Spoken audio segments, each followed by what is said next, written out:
to start styling our navigation in our style CSS for our page, and locate a spot where you want to put this in. I'm going to put this in just below my header and before my navigation because that fits with the structure and architecture of the site. So I'm going to put in a nav here, the first one, and we're going to style this a little bit. We're going to grant it quickly a set index because we want to make sure that it's once it expands, it's going to be on top of everything, so it doesn't have anything, isn't below any of the design. We're going to give it a height of auto. We are going to give it a position of relative. We're going to use position absolute after this, so we need to give it this. We're going to do display flex, whoops, not direction, but display flex.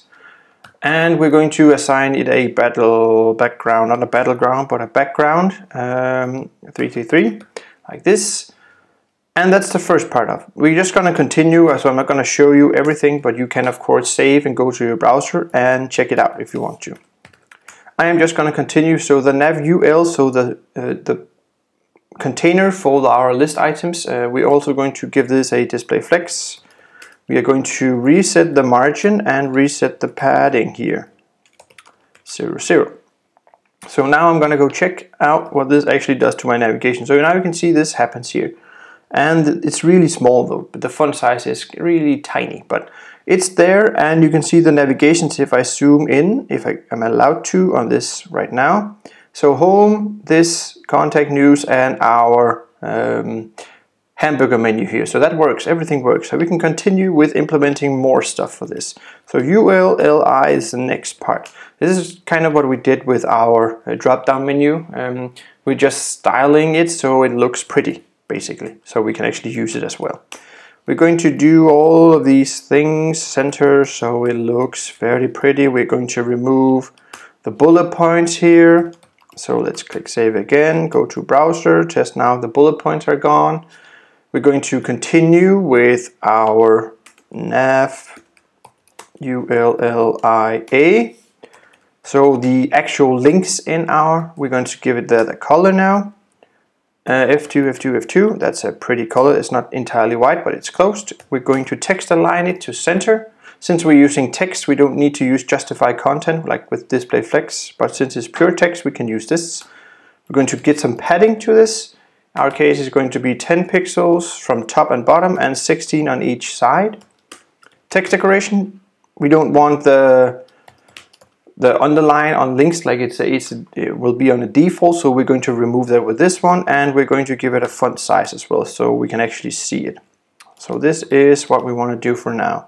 So now this is kind of really starting quickly to go close to this. I'm going to reset the zoom level so you can actually see. So we're getting close. I'm just quickly going to change because in our CSS, currently this one, I have up here in my grid template, these two are being set to be, the first and last column are being set to be nothing or clear, and I just added them, so once I hit refresh it should be also out here and over here. So I just reset that. Cool, that's the first part of this, and we're going to continue with, I can just add the hover actually. Let's do this before because that's kind of fitting together with everything. So ULLIA and then hover, and we're going to give it a background color of DDD, so a little white, and we're going to change the color of the text to almost black, so go 3 to 3 like this. So let's click save, let's go test, fresh, so we got this now. So real quickly we just changed and created the structure of our navigation, and in the next video we're going to start actually, oh, let's remove this one as well. I forgot about the icon.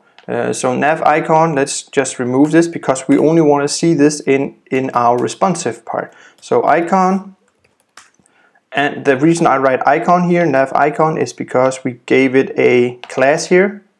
So the link or the hamburger menu is fitting together with our anchor here, class equals icon, and that's why we're using a dot and not a hashtag. And here we just want it to be display none, so hide it for now. So click save and now it's gone. So now we created our desktop version and that's actually done for now. Now we need to start styling it, so once we get below this we are going to actually have some things happen here. So see you in the next video.